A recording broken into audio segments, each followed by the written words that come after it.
parler beaucoup, manger l'argent, voyager beaucoup seulement, mais travailler beaucoup, créer des choses, emploi des jeunes, non, non, non.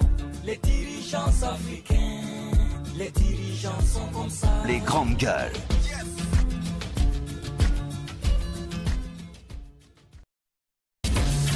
Bonjour à tous, bonjour à toutes.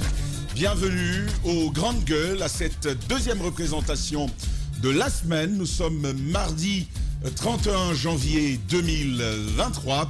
L'équipe est mobilisée avec le même plaisir, la même exaltation, le même engouement pour vous servir les clés de compréhension de nos actualités, de votre actualité ici en Guinée. Mais pourquoi pas pour ce numéro spécial, l'actualité de nos confrères dont le calvaire est plutôt prégnant du côté de l'étranger dans l'obtention de documents de voyage. Vous pouvez réagir à cette émission en allant au 657 39 13 13 par SMS, nous envoyant votre réaction. Si tout va bien, votre avis sera relayé ici même dans le studio des Grandes Gueules par la médiatrice des Grandes Gueules. Sinon, réagissez au hashtag #GG pour vous qui êtes férus de Twitter. Nous ferons l'obligation de rendre compte de vos messages. Ce matin, donc, pour le compte de ce numéro des Grandes Gueules, nous irons en France, pourquoi pas, où la plupart de nos compatriotes souffrent dans l'obtention et la délivrance donc de documents guinéens, en l'occurrence pour les passeports auprès de nos ambassades spécifiques. Et puis, nous traiterons également de la question de la carte d'identité biométrique qui vide les villes de ses enseignants. Nous aurons Goulgoul, maire de Télémélé, et pourquoi pas Michel Balamou, qui est du syndicat national des enseignants de Guinée SNE. Nous allons la voir dans cette émission.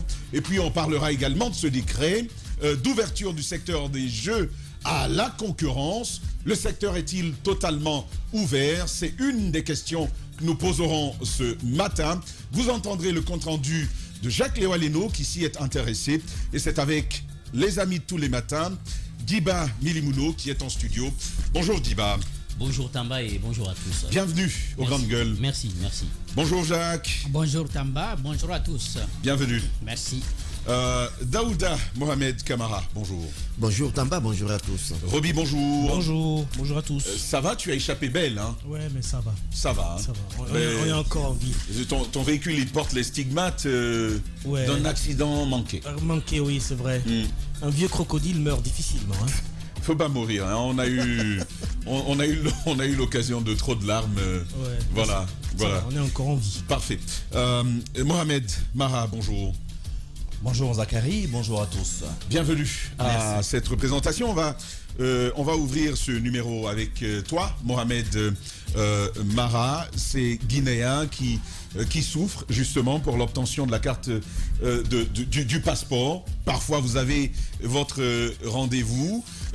Après toute la galère de l'obtention du rendez-vous, ici il y a aussi la difficulté finalement de la délivrance du document pour lequel vous avez payé et pour lequel vous devez attendre plusieurs mois souvent. Malheureusement, c'est à cela que nos compatriotes dans beaucoup de pays aujourd'hui de l'étranger donc sont confrontés au quotidien. Pas mal de témoignages, on en a tous reçu, au moins 1, 2, 3. Dans beaucoup de pays, en Europe, en Amérique du Nord. Ceux qui sont près de la Guinée, c'est-à-dire en Afrique subsaharienne, généralement ont un peu moins de problèmes parce que souvent ils peuvent venir régulariser ou en tout cas prendre un passeport, retourner très rapidement. Mais vous imaginez que ce n'est pas donné à tout le monde.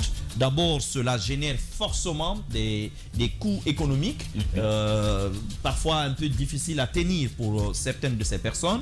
Mais je veux avoir surtout une pensée pour toute cette flopée d'étudiants, donc forcément aux revenus beaucoup plus modestes qui écument les universités européennes surtout et d'Amérique du Nord. Alors en France, parce qu'on va avoir tout à l'heure un étudiant d'ailleurs du côté de Lille en France, lui par exemple il nous signale que depuis de très nombreux mois il a déposé une demande, il a été enregistré, donc enrôlé en France. Mais il est confronté, imaginez, à un double problème.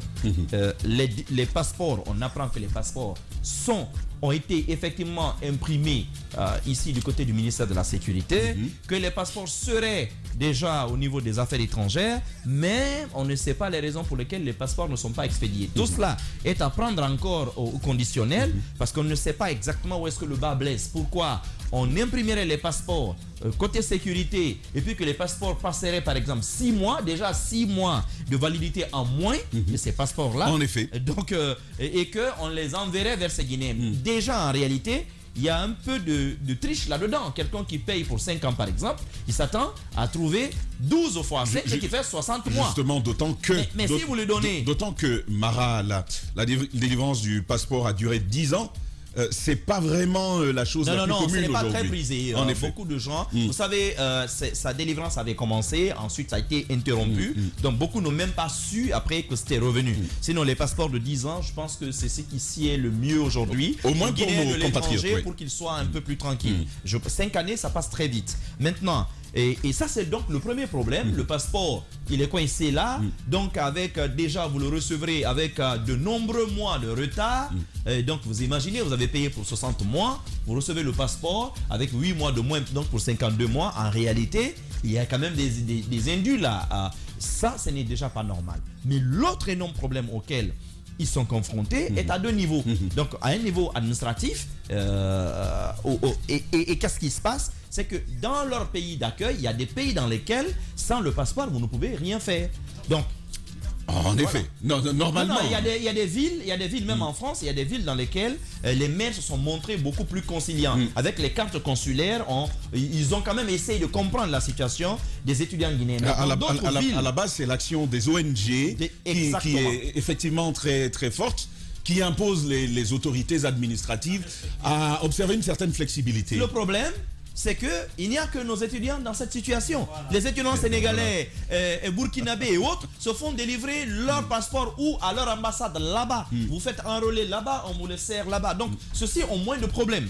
Mais lorsque votre contingent est minime et petit et réduit, ça va être compliqué de plaider votre cause. Et dans certaines villes aujourd'hui européennes, donc, nos étudiants sont confrontés à un véritable calvaire.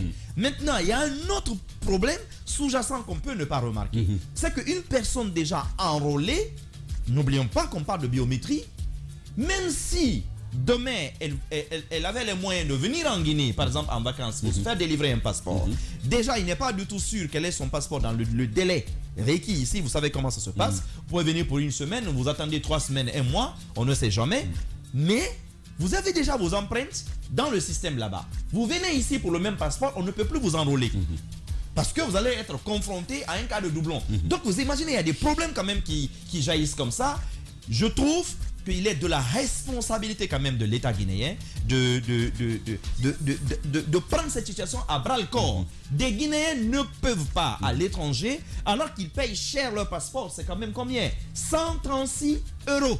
J'ai des exemples. 136 €, mais il y a pire. J'ai des exemples de personnes qui te payent et ça c'est encore justement à prendre avec beaucoup de précautions, de prudence. Mais on m'apprend, mon cher Mara, que pour obtenir un rendez-vous à l'ambassade de Guinée en France, 300 €. Certains sont allés jusqu'à payer 300 € pour un rendez-vous. On le prend comme ça, mais je vous ai envoyé, et aussi de mon côté d'ailleurs des témoins dans ce sens, En que effet. j'ai capturé, je vous ai envoyé.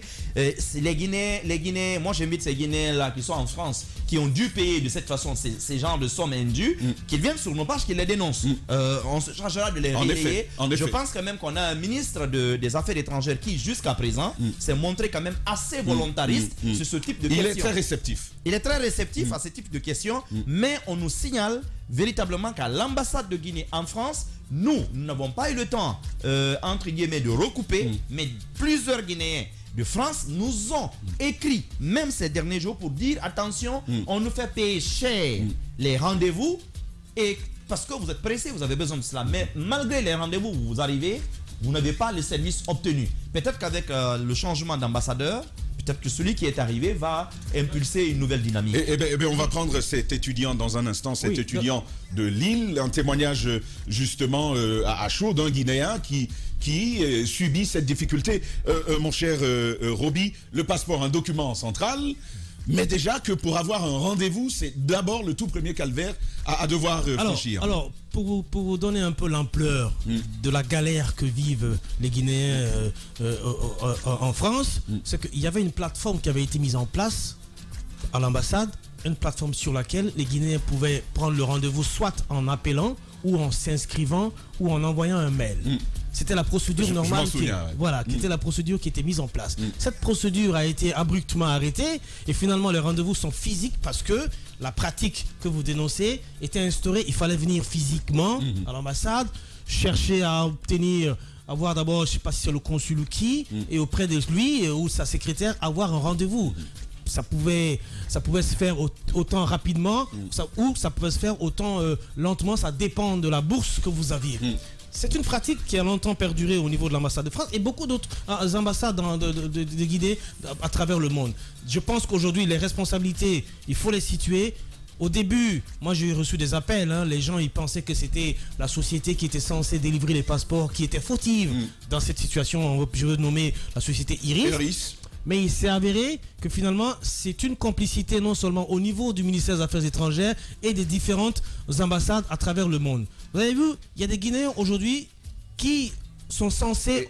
Et en fait, c'est là l'autre niveau. C'est là l'autre niveau. J'ai l'impression qu'on durcit tout bonnement la délivrance du passeport. Oui. J'ai le témoignage d'un de nos compatriotes, mon cher Obi, qui m'a dit j'ai déjà payé 1 million. Là, on me demande de payer 2 millions pour obtenir mon passeport.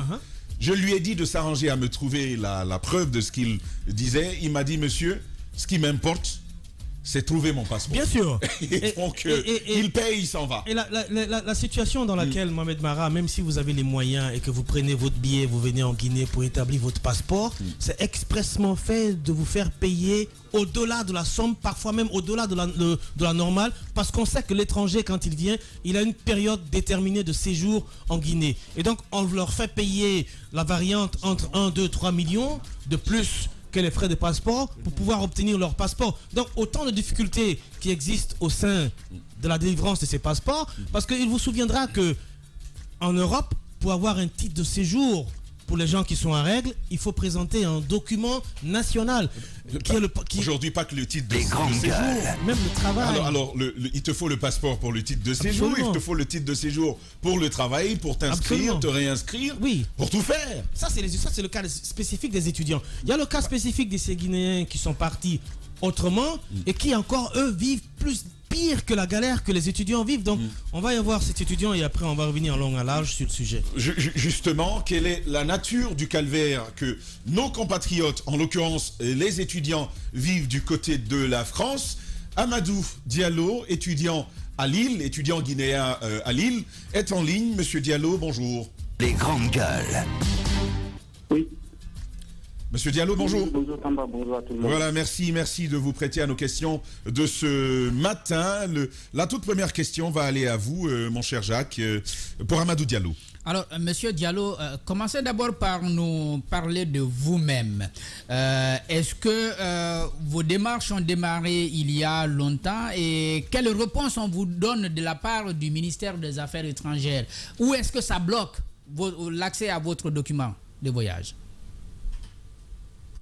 Ça, c'est la bonne question. Où ça bloque, ça, c'est la bonne question.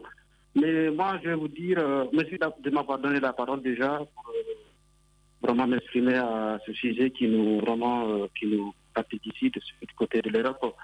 Et à mon niveau, moi, j'ai fait mes empreintes depuis décembre 2022, ici à l'ambassade de Guinée. Et depuis cette date-là, mes données ont été envoyées en Guinée. De passer par des amis pour savoir comment ça se passe au niveau de l'ambassade, au niveau du ministère des Affaires étrangères pour l'impression des passeports. À un moment donné, on m'a dit que mes données ont été bloquées au niveau du ministère, de la Sécurité, parce que apparemment qu'ils ont trouvé des doublons, soit disant que moi j'ai changé de nom ou j'ai changé de prénom. J'ai envoyé la photo de mon ancien passeport pour leur dire que moi je suis venu ici en tant qu'étudiant, je suis pas venu ici pour d'autres raisons. Donc j'ai pas changé d'identité. Et comment on appelle? Le problème est que si on enrôle les gens ici, même pour des renouvellements de passeports, on les met première demande. Donc du coup, arrivé en Guinée là-bas, toi tu as déjà des données qui sont enregistrées là-bas. ils vont considérer que c'est une sorte de doublon, que tu as changé de nom ou tu as changé de prénom. Et du coup, à part de là, ils bloquent tes données. Et moi, mon ami là-bas m'a informé que mes données sont bloquées. Donc ton passeport ne va pas être imprimé. Il me dit, comment ça se fait que mes données sont bloquées? Personne ne me dit que mes données sont bloquées. C'est pas possible. Parce que j'ai rien changé. Il m'a dit, il va falloir que tu envoies ton passeport et on va les montrer et voir s'ils vont débloquer. Ça a pris 6 mois. Et quelque temps, vers le 7e, 8e mois, quand j'ai envoyé la photocopie de mon ancien passeport, et de là, apparemment, il a réussi, lui, à débloquer le passeport. Et ça aussi, c'est en payant de l'argent. Hein. Tenez-vous bien, il faut payer de l'argent pour qu'on débloque ton passeport. J'ai payé de l'argent pour qu'on débloque mon passeport. Du coup, après avoir que le passeport soit débloqué, on m'a dit que le passeport a été imprimé. Vers 2 mois après. Donc, tenez-vous bien, ça fait quasiment 9 mois ou 1 an maintenant. Et là, on m'a dit, il y a 3 semaines, là, j'ai envoyé même le capture à M. Marat, que j'ai changé. Et le passeport est imprimé, mais il a été transféré au ministère des Affaires étrangères. J'ai dit, OK, donc ça fait plus de 5 mois que moi, je n'ai pas mon passeport. Et ça fait 1 an, 2 mois que je n'ai pas mon passeport. Vous comprenez Monsieur, voilà, absolument. Je vais laisser les collègues vous poser la question tout à l'heure, mais cette précision du début de la procédure jusqu'à date, ça fait 1 an, 2 mois. Est-ce que vous avez évalué ce que tout vous coûte à date? Là, à date, je suis dans les 2 millions et quelques, parlant juste de l'enrôlement jusqu'à ce de l'argent que j'ai payé pour la Guinée pour que le passeport soit débloqué. Hein. Ça, c'est dans les 2 millions, sans parler maintenant des frais de transport que j'ai fait pour déjà partir de Lille à Paris, faire l'enrôlement et tout ça. Ça, c'est dans les plus de 2 millions 500 pour avoir mon passeport. Cela dit, il vous reste désormais 3 ans, 8 mois, 3 ans, 8 mois, c'est ça? Si jamais votre passeport arrivait maintenant, il vous reste 3 ans, 8 mois. Donc, dans 3 ans, 8 mois, vous devez renouveler votre passeport. Vous avez fait 1 an, 2 mois sans utiliser votre passeport déjà. Exactement, c'est exactement ça. Là, je ne sais pas à quelle date vraiment ils ont mis dans le passeport. Est-ce que c'est à partir de 6 mois qu'ils l'ont débloqué au niveau de l'impression qu'ils ont mis la date? Ou c'est vraiment, ils ont tenu la date d'enrôlement que moi j'ai effectué ici à Paris? Donc, je ne sais pas du tout. Là, vous n'avez aucune information sur la durée, la date d'impression de votre passeport. Vous n'avez aucune information. Ah non, j'ai pas d'information. Ah non, j'ai pas d'information pour ça. On m'a dit juste que le passeport a été imprimé, il a été transféré au ministère des Affaires étrangères. Parfait. Hier, j'ai appris à travers un ami comme quoi qu'il y a 244 passeports qui ont été transférés au niveau de l'ambassade. Je verrai si mon passeport par hasard il est là, mais ça m'étonnerait parce que j'ai des amis, j'ai envoyé une deuxième copie aussi à Marat. Lui, il a fait l'enrôlement avant moi, mais jusqu'à présent, tenez-vous bien, lui aussi n'a pas reçu son passeport. On nous a dit que les grandes gueules. Depuis le 7 juillet que le passeport a été imprimé. Jusqu'à présent, le passeport il est au niveau des affaires étrangères. Quelle personne qui gère le transfert des passeports? C'est ça la problématique, parce qu'apparemment, il y a beaucoup de passeports qui sont entachés au niveau du ministère des Affaires étrangères. Parce que les gens, ce qu'ils faisaient ici, quand ils quittaient ici, ils faisaient des affaires, comme on le dit, c'est nous là-bas, les bras longs pour pouvoir avoir les passeports au niveau du ministère des Affaires étrangères. Mais sauf que même ça, maintenant, ils ont bloqué. Donc, il y a beaucoup de passeports qui sont entachés là-dedans. Et les gens attendent leur passeport et on ne les ramène pas. Mais qui nous disent qui s'occupe de ça. On sait qui nous enrôle au niveau de l'ambassade ici, mais on ne sait pas qui transfère les passeports. Bien. Donc, si la question Amadou, se pose, qui nous le dit, ce sont de vraies questions. Amadou Diallo, vous êtes étudiant guinéen à Lille, et il s'exprime justement sur la difficulté à accéder au passeport guinéen. Mon cher Daouda, on continue cette interview avec vous. Oui, j'ai 2 questions, monsieur Diallo. La première, est-ce que dans la procédure, avez-vous été confronté à un moment donné à des erreurs sur vos données, parce que ça peut aussi constituer un autre obstacle? Deuxième question, aujourd'hui, quel dommage vous avez avec cette absence de passeport dans vos activités? Pour la première question, non, parce que moi j'avais, quand je faisais le renouvellement, quand j'étais passé à l'ambassade pour mes empreintes, moi j'avais déjà mon ancien passeport. Donc je l'ai montré. Le gars même m'a dit, non, mais si c'est pour un renouvellement, il n'y a pas de souci, ça va aller très vite. Mais je lui ai dit, mais écoutez, moi, je sais, il y a des amis qui ont fait l'erreur en fait, ils n'ont pas collé le passeport. Il m'a dit, non, ça va aller très vite. Je dis, ok. Bon, mais le problème qui se pose ici, nous, c'est nos problèmes de renouvellement de nos titres de séjour. Heureusement que les préfectures ici, maintenant, ils ont compris que vraiment, ils nous ont donné des assouplissements, si je peux le dire comme ça, pour nous renouveler nos passeports, nos titres de séjour à travers nos cartes consulaires. Ça passe. Et imaginez que moi, ça fait plus de 7 ans que je suis là. Je voulais partir en Guinée depuis 2020, à cause du Covid que j'ai pas été, parce que j'ai bloqué toutes les frontières et tout ça. Mais là, même moi, là, je peux pas partir, parce que si je pars en Guinée, je ne peux pas faire d'autres empreintes là-bas, parce qu'ils vont me dire, comme Tamba les a dit tout à l'heure, là, je ne peux pas faire d'autres empreintes, parce qu'ils vont me considérer comme un doublon. Donc, je ne peux pas faire une autre empreinte. Donc, il faut absolument que j'ai mon passeport. Est-ce que vous auriez... Yaroubi, on va d'abord l'écouter sur la deuxième question de Daouda. À quoi est-ce que tout ça vous expose dans ce territoire français? De ne pas avoir votre passeport, de ne pas avoir vos... À quoi vous êtes-vous déjà confronté par rapport à ça? Non, on est confronté à cet isolement, on est complètement isolé parce que tu peux rien faire en fait avec ça. Il y a même d'autres contrats ici que si par exemple tu trouves un travail, ils vont te demander ton passeport. Ta carte consulaire peut-être elle peut te permettre de renouveler ton titre de séjour, mais si c'est pour changer déjà de statut d'un statut étudiant à un statut travailleur, il faut absolument avoir ton passeport. Là, ça passe pas. Donc du coup, là, on se retrouve dans un frame absolument pas possible, quoi. Tu peux rien faire.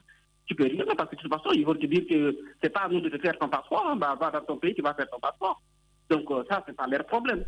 Alors, M. Diallo, est-ce que l'information qui circule selon laquelle on vous demande de l'argent soit au transfert du passeport depuis le ministère des Affaires étrangères jusqu'aux ambassades précises, ou alors au retrait au niveau de vos ambassades, il semblerait qu'il vous serait demandé de l'argent pour retirer vos passeports. Est-ce que cette information est avérée?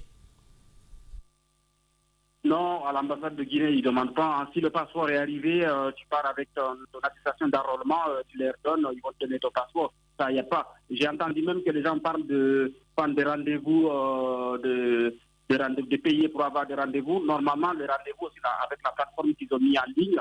Enfin, si tu le suis de près, tu peux avoir des rendez-vous normalement, ça, sans problème. Ça, il n'y a pas de problème. Ça, ils sont prêts à ouvrir des rendez-vous pour prendre l'argent des gens ici. Mais personne ne va te dire si tu es enrôlé quand est-ce que tu auras ton passeport. Mais c'est ça le problème. Moi c'est pour ça que j'appelais les gens d'arrêter même les enrôlements dans les ambassades, parce que ça ne sert à rien. S'il nous faut qu'on attende même 3 mois, 4 mois, c'est pas grave. Mais attendre 1 an, presque 2 ans. J'ai une amie ici qui a fait 1 an, 5 mois, elle n'a pas son passeport. Là, elle ne peut pas aller en Guinée. Donc c'est ça le problème.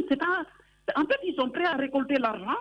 Pour leur donner de l'argent, ça, le reste là, c'est pas leur problème. On vous dit, débrouillez-vous. Moi, j'ai appelé l'ambassade d'ici. Déjà, l'ambassade de Guinée, il ne faut pas les appeler. Hein. Vous n'allez jamais les avoir. Ils ne vont jamais vous répondre. Hein. Ça, c'est autre chose. Et au niveau des affaires étrangères aussi, ça, on n'en parle pas. Donc, qu'ils nous disent vraiment, si on sait qui s'occupe de l'enrôlement ici au niveau de l'ambassade, on le sait. Mais la chaîne ne suit pas. Dès qu'on envoie les données en Guinée, on vous dit, débrouillez-vous. Mais on est dans quel pays? C'est pas possible.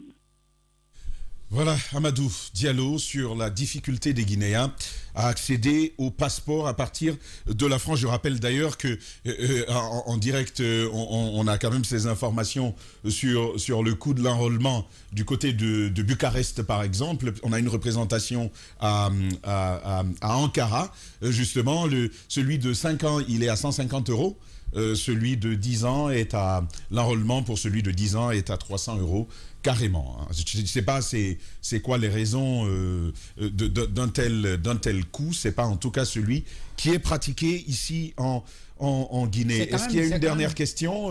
Djiba Milimouno, allez-y. Voilà, il faudra ouvrir le micro. Okay, merci. Il y a l'ambassade qui demande son nom et prénom et date de naissance. Donc il faudrait vous mettre en rapport avec l'ambassade, puisqu'il vient de m'écrire du côté de la France. Oui, mais si c'est ça, on ne va pas le leur donner. On ne va pas demander cela. C'est ridicule. Voilà, donc c'est ridicule. C'est ridicule quand même. Parce qu'ils réagissent en direct, je pense que c'est des choses. Mais l'ambassade vous demande de vous rapprocher d'eux, peut-être, bon, ils pourront trouver une solution à vos problèmes. Alors, ma question... Les gars, on va le laisser poser la question. Ma question, c'est pas à moi, il faut s'apprendre. Moi, je ne suis que...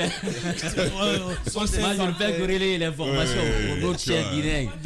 Voilà, parce que moi, j'ai rencontré beaucoup de jeunes qui sont aussi dans la même situation. Ta question, Djiba. Voilà. Alors, ma question, est-ce que vous avez échangé avec de Guinéens? Est-ce que vous avez une idée aujourd'hui de Guinéens comme vous qui se retrouveraient dans cette situation? Mais Djiba, il y a des milliers ici. Je ne suis pas dans la même situation. Si tu voyais qu'on a soulevé ce débat-là, c'est parce que je ne suis pas le seul. Il y a plein. Il y a un gars même, apparemment, il est tout près du ministère de la Sécurité. Mais apparemment, même le ministre, il ne peut rien faire. L'autre fois, je l'ai écouté parler pour dire oui, la question des passeports, il y a beaucoup de Guinéens qui souffrent à l'avoir et tout ça. Mais apparemment, le mec, il n'a pas la même mise. Ils sont impuissants devant ces gens-là.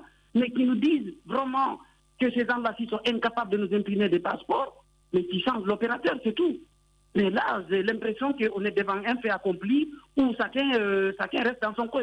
Bah, écoutez, c'est pas nous, vous attendez au moment où vous aurez vos passeports. Nos amis sénégalais ici, imaginez-vous bien, vous partez à Paris, à 10 h, vous payez vos empreintes, à 15 h, vous avez vos passeports, et à 50 €. À 50 € le passeport sénégalais. Moins de 50 € même, mon ami m'a dit c'est moins de 50 €. Amadou Diallo, étudiant à Lille, ceux qui sont à l'ambassade, bon, écoutez, allez sur la page, vous allez voir, il y a son nom écrit là. Bon courage, mon cher. On va continuer de suivre cette actualité avec vous. Les grandes gueules, nous poursuivons cette émission derrière ceci. Les GG, être indépendant. De fait qui vont nous bousculer intimement, bousculer nos propres préjugés, nos propres aveuglements. Chez nous, nous le faisons depuis plus de 10 ans en terre guinéenne. Boké, Zéricoré, Kindia, Labé, Conakry. Les GG sur Radio Espace Guinée. Sur Radio Espace Guinée, les GG pensent comme JMJ. Une presse libre se voit dans la rue. Et la rue voit vraiment si la presse est libre. Cette dialectique sociale est la levure de la démocratie. JMJ. Les GG sur Espace, notre liberté, notre leitmotiv. Les grandes gueules. Tout sur les dessous de l'actu. Ici, l'actu rime avec liberté de ton sur Radio Espace. Djiba Miligouno, on a écouté Amadou Diallo. La question, elle est revenue plusieurs fois. Le problème est à quel niveau? Pourquoi ça coince? Pourquoi est-ce qu'on ne réussit pas ce que les Sénégalais, ce que les Ivoiriens, ce que les autres nations réussissent? Des témoignages fusent de partout. Bucarest, la Corée du Sud, le Canada, un peu partout. Il y a des réactions. Ça ne va pas. Que se passe-t-il? C'est Djiba de l'espace ou c'est Djiba de l'ambassade? Non, c'est Djiba d'espace. Ah, d'accord. Voilà, même moi, je suis victime de ça. Voilà.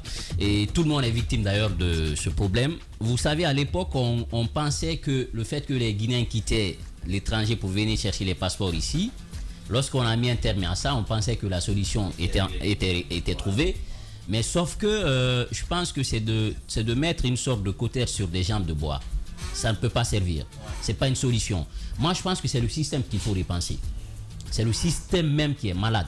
Parce que tant qu'on ne règle pas le système à Conakry d'abord, on ne va pas sortir de cette situation. Au niveau des ambassades, ils ne font pas la conception des passeports. Ils délivrent les passeports. La conception se fait ici à Conakry.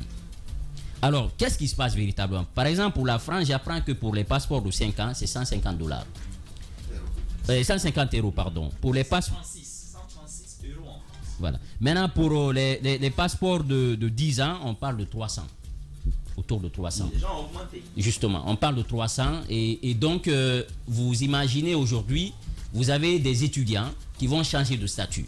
Ils vont passer d'un étudiant à une personne qui cherche le travail. Et lorsque vous voulez changer de statut, imaginez que lorsque vous n'avez pas un passeport, vous ne pouvez pas travailler. Il y a aussi d'autres personnes qui travaillent, mais qui ont des passeports qui sont expirés, parce que souvent, il y a des jobs qu'ils font, c'est par intermittence. Et lorsque vous perdez votre passeport, ou le passeport n'est plus valide, il faut renouveler chaque fois les titres de séjour. Il faut renouveler chaque fois ces titres. Et lorsque le passeport n'est pas valide, vous ne pouvez pas renouveler. Donc vous perdez de facto votre travail. Il y a beaucoup, le permis de travail, il y a beaucoup aujourd'hui qui sont dans cette situation, ce qui est tout à fait regrettable. Et vous savez, n'eût été l'action des ONG pour des pays, par exemple, comme la France, un employeur qui se permettrait d'employer quelqu'un sans situation, sans statut, parce que c'est ça, les Guinéens perdent des statuts aujourd'hui à cause de ça. L'employeur même peut être poursuivi, menacé. Et malheureusement, certains sont aujourd'hui obligés de changer même de statut. Imaginez que vous partez en tant qu'étudiant, les grandes gueules, à faire le petit job. Alors tout cela justifie ça. Je pense que ce qu'il faut faire, moi ce que je regrette aujourd'hui, c'est de voir que malgré l'arrêté que le ministre de la Sécurité avait eu à prendre en 2022, novembre 2022, pour demander à ce qu'on transfère la conception des documents de voyage de la Direction générale de la police au niveau de l'ONI, l'Office national d'identification. Malgré cet arrêté, oui, c'est pas terminé parce qu'il y a le décret qu'on attend. Le décret n'est pas pris et les gens sont en train de dire pourquoi on retarde autant. Parce que n'oubliez pas qu'aujourd'hui c'est devenu une affaire, un business au niveau de la sécurité. On a comme l'impression que les gens ne veulent pas laisser la main. Et ça, si on ne résout pas ce problème-là, je vous assure, même si on envoie un autre ambassadeur du côté de la France ou du Canada, on continue à être empêtré dans les mêmes problèmes. C'est le système qu'il faut d'abord repenser. La façon dont la conception se fait ici et la délivrance, c'est ce qui pose problème. Il faut aujourd'hui transférer, enlever ce travail-là au niveau de la sécurité, parce que la DCFA, par exemple, ils ont systématiquement laissé leur travail aujourd'hui. Ils sont que sur ça. Le ministre, quand il est passé au Conseil national de la transition, il est revenu sur ça pour dire qu'à un niveau, que les passeports diplomatiques, il avait un lot, le ministre des Affaires étrangères avait un lot et le président aussi avait un autre lot. Donc finalement, il a demandé au président, on ne peut pas se disperser comme ça. Les AE peuvent se charger de garder les passeports diplomatiques. Il y a aussi la problématique des passeports de service. Les gens aujourd'hui ont des passeports de service comme des galettes. Ils voyagent sous Alpha Condé. Quand tu reviens, c'est à l'aéroport, on te retire le passeport pour éviter de circuler avec le passeport. Et ça, c'est une paire de manches. Tout aujourd'hui, il faut revoir le système parce que c'est dispersé. Le passeport est fait à la sécurité, la carte d'identité nationale est faite ailleurs. Mais Djiba, et si finalement, de naissance aussi est faite ailleurs. Et si finalement nos services étaient incompétents, incapables de fournir ça. Parce que ça reste sous Alpha, c'était ça. Ce n'est pas tout. Il y a plus d'une année, c'était encore ça. Tamba, loin de l'incapacité. Loin de l'incapacité. Moi je pose la question. Le problème, il est essentiellement lié à quoi? Le problème est essentiellement lié à quoi? C'est qu'on a considéré le Guinéen dans tous ses droits comme si c'était de l'aumône. Pour vous donner de la route, on pense qu'il faut passer dans les mosquées, dans les églises. Il faut prier. Pour avoir votre carte nationale d'identité, il faut prier, il faut jeûner. Et pour avoir de l'électricité, il faut la même chose. C'est ce qu'on transporte dans tous les services. Aujourd'hui, un passeport, ce n'est quand même pas quelque chose de... Ce n'est pas l'aumône. Quand même. C'est un droit pour un citoyen. Donc on transporte cela. Je ne peux pas comprendre comment on peut dire pour un passeport en Guinée, pour avoir le passeport en Guinée de 5 ans, il faut payer 500 000 francs guinéens, et qu'en France, on vous dise qu'il faut payer 156 euros. Le document que je vous présente pour Bucarest, c'est 150 euros. 150 euros. C'est signé de l'État guinéen. Écoutez également nos compatriotes qui vivent en Allemagne. La dernière fois, on en a eu du côté de la rédaction de Radio Espace. On a eu des témoignages du côté de l'Allemagne. Par rapport au lieu de fabrication. Vous écoutez, plus ça bouge, plus ça coûte cher. Vous écoutez nos compatriotes étudiants, élèves du côté de la Turquie. Ils vous diront pire ce qu'ils vivent de ce côté. Vous les écoutez à travers le monde. C'est la même réalité pour les Guinéens. Comme si le Guinéen n'avait pas droit à un passeport. Comme si pour avoir un passeport, il faut, comme on le dit, il faut gêner. Il y a en Allemagne, par exemple, les problèmes qui sont soulevés à ce côté. Quand on les écoute, vous venez pour vous enrôler. Ceux qui vous enrôlent, parce qu'aucun être humain ne peut dire que je ne peux pas faire d'erreur. Mais lorsqu'ils font des erreurs, par exemple, pour écrire Mafoudia, quand ils écrivent Mafoudia avec M-A-F-U au lieu de O-U, ils transportent cela. Votre passeport vient avec cette erreur. C'est eux qui ont fait l'erreur. Oui, mais on vous donne. C'est eux qui font l'erreur. Non, parfois ça va. Je vais te rendre la parole tout à l'heure. C'est un de nos compatriotes. Depuis 2019, il s'est fait enrôler, il a fait les procédures, il n'a pas encore son passeport. Mais tu as depuis vu, 2019. Mais tu as vu, il est astreint. Lui, la chance qu'il a, il vit au Portugal. Oui. Et au Portugal, il est possible d'avoir des passeports pour les étrangers. Donc, il nous dit, heureusement que cette possibilité, nous l'avons. Donc, finalement, j'ai renoncé à mon passeport guinéen. J'ai pris un passeport étranger ici. Et pendant ce temps, pour terminer, il y a des non-guinéens qui se procurent le passeport. Parfois même des passeports diplomatiques, des passeports de service. On en a vu récemment avec le scandale au ministère de la Sécurité. Pendant ce temps, les Guinéens sont en train de souffrir et des Nigérians, des Libanais, des Marocains, ainsi de suite, s'en procurent comme si nous n'étions pas de ce pays. Djiba, pour terminer. Ce qui nous rattrape, il y a la question des magouilles ici à Conakry. C'est devenu un business au niveau du ministère de la Sécurité. Qu'est-ce qu'il faut faire? La solution rapidement, le président n'a qu'à prendre ce décret d'application. Sortir la conception et l'enrôlement du ministère de la Sécurité, on le renvoie au niveau de l'ONU. Attendez, ils ont mis tout le système en place. Il faut tester ce qu'on a développé, c'est important. Et l'autre chose, qu'est-ce qu'il faut faire? Rapidement, parce qu'il y a une personne qui ironisait il y a quelques jours pour dire qu'un jour, un Guinéen risque d'être bloqué à l'aéroport. Où tous les Guinéens qui se retrouvaient à l'aéroport à un instant T risquent d'être bloqués parce que ce n'est pas nous qui détenons nos données. Nos données sont au niveau de la Malaisie. Imaginez que la société là... C'est même pas être. Il faut dire aux Guinéens que c'est la propriété de la société qui fabrique nos données. Nos données. Nos données, c'est leur propriété. C'est leur propriété. Le jour que l'appareil va s'enrayer, par exemple, la société peut avoir un problème de fiscalité, on dit on ferme la société. On éteint la machine. Et quand on éteint, ton passeport n'est plus valide. Tu te retrouves dans un aéroport, tu seras bloqué. Donc ça veut dire qu'aujourd'hui... Il y a un transfert de données de la sécurité aux ambassades. Pour le moment, ce n'est pas effectif. Ce que je veux dire, on est tellement dispersé. La conception des cartes d'identité se font ailleurs, la conception du passeport ailleurs, la conception de certificats de naissance, des permis de conduire ailleurs.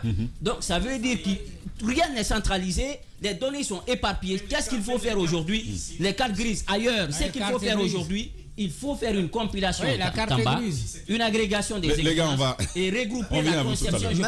Même les données de nos élèves qu'on est en train de faire, le ministre nous dit que c'est ailleurs. C'est ailleurs. Que c'est logé dans un autre pays. C'est éparpillé. Aujourd'hui, qu'est-ce qu'il faut faire pour que les Guinéens l'arrêtent? Même la carte de santé, il faut un travail d'abord au niveau de la santé nous a dit que c'était aussi ailleurs. Il faut attaquer le mal à la racine. Et le problème vient de la Guinée. Voilà, la solution... Et les ambassades aujourd'hui sont confrontées à ce problème. La solution, Djiba, c'est l'ONI. Maf, c'est quoi votre regard? On en sort comment? Moi, j'ai envie de dire, le test, Bachir a échoué sur ce test-là. C'est ce que en tout cas, c'est l'inspiration que ça me donne. Une info pour toi. Une jeune femme, une Guinéenne qui a écrit à la mine, elle a quoi comme problème? On lui demande un certificat là-bas de célibat. Vous savez, on demande ça pour certains types de procédures. Elle le demande à l'ambassade 3 mois. 3 mois. Mais tu sais d'abord ce qu'on lui demande? D'abord d'aller prendre la carte consulaire alors qu'elle a un passeport valide. Donc tout ça, vous voyez, on crée des tracasseries pour saucissonner les gens et prendre de l'argent avec eux. Voilà. Alors, moi, je ne dirais pas qu'il a échoué. Je dis simplement qu'il sur le passeport, il n'a pas réussi. Non, il n'a pas encore réussi. Pourquoi je n'utilise pas le mot échec? Ce que je veux dire, c'est que simplement, il n'a pas pu défaire le système qu'il a trouvé. C'est un peu plus compliqué. Mais c'est un échec. Vous savez, quand on est dans un tel contexte, c'est que forcément, il y a quelqu'un quelque part qui ne fait pas son travail. Ça fait quand même des années on parle de cette histoire de passeport. Les Guinéens souffrent partout dans le monde parce qu'ils sont dans l'impossibilité de s'approprier de ce document que l'État est obligé de leur donner. Il y a un compatriote au Congo, Brazzaville, qui nous écrit, il dit nous on n'en parle même plus du passeport, on a laissé tomber. Et vous imaginez ce que ça veut dire? C'est qu'on est partout dans le monde, mais c'est comme si on n'appartenait pas à une nation. Il y a quand même, je me rappelle de ce débat qu'on a eu dans ce studio par rapport à cette société qui avait la charge de la conception des passeports. Quand il y a eu le débat sur la couleur du passeport qui ferait qu'il y a rupture. Mais on se dit c'est des choses qu'on ne doit pas pouvoir présenter aux Guinéens. Parce qu'on suppose qu'on a une estimation du besoin. Et quand on a une estimation du besoin, on a une entreprise qu'on choisit. Une entreprise que vous choisissez parce qu'elle est à mesure de répondre à vos attentes. On fait ce choix Et au bout d'une année, on se retrouve avec des ruptures. On va loin. Observons la galère qui se passe ici avec des Guinéens. Mais malgré la déconcentration de ce service. Les gens sont obligés de perdre des journées et des journées pour pouvoir s'approprier ce document. Vous y allez, on vous dit il n'y a pas de carburant. Vous y allez, on vous dit une machine en panne. Vous y allez, on vous dit quelqu'un n'est pas là. Mais en fait, c'est un désordre qui n'est pas digne d'une nation. On va beau en parler, mais je pense que ce qu'ils nous font là maintenant, c'est comme quand on a fini de détruire à l'intérieur. Ça se répercute sur l'extérieur. D'ailleurs, pour accéder même à la cour du ministère, c'est à la tête du client. Hein. Moi, j'ai des témoignages où on dit que les gens, vous payez les policiers qui sont à la guérite pour vous laisser entrer. Donc, la chaîne de la corruption commence là. J'aurais bien aimé que Bachir réussisse cela, mais c'est dommage de savoir que ça n'a pas marché. Mais c'est beaucoup plus compliqué.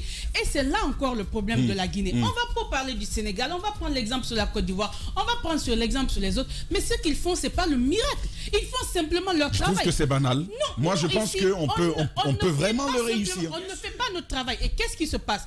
Quand il y a des dossiers comme ça, vous allez voir que tous ceux qui veulent mettre leur nez dedans, ce n'est pas pour trouver une solution qui arrange le pays. C'est de savoir, en envoyant telle personne, qu'est-ce que je gagne derrière la personne. Chacun, à tout bout de champ, essaie de gagner quelque chose. C'est-à-dire, c'est comme si on n'avait plus cette bulle nation qui ne fait que travailler matin et soir pour que le Guinéen puisse s'en sortir. On n'est plus dans ça. C'est chacun pour soi, Dieu pour tous.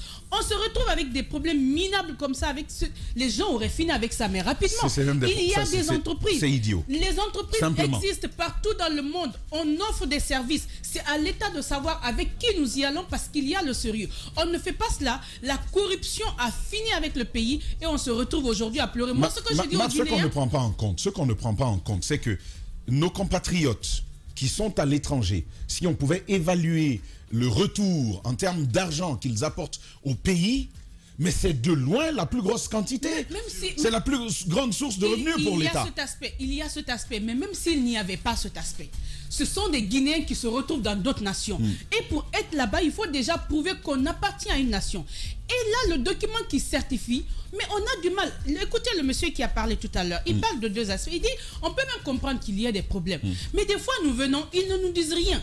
On ne comprend rien. Pas d'interlocuteur. On peut comprendre qu'il y ait 1 mois, 2 mois, 3 mois, 4 mois. Mais une année qu'il y ait enrôlement et qu'il n'y ait pas passeport, ça c'est quelque chose qui ne peut pas marcher. Mais moi j'ai envie de leur dire de patienter. Parce qu'on n'est pas sorti de l'auberge. Ce n'est pas prêt de s'arrêter. Parce que moi ce que je vois là, ça va être super compliqué. Ceux qui veulent travailler sont en train de travailler pour preuve. On n'a plus à faire avec ces genres de problèmes. Ils sont loin devant. Nous, on est encore à régler, à prouver qu'on est des Guinéens à travers de simples documents. On y est encore, Jacques. Il y a quand même une autre problématique. C'est au-delà de la production du document, sa délivrance, son acheminement vers nos compatriotes de l'étranger. On parle d'eux, mais il y a également la réalité d'ici, à toutes ces difficultés. Comment on réussit finalement cette convergence entre le ministère de la Sécurité et aussi le ministère des Affaires étrangères? Je pense que les choses sont faites pour que ça marche.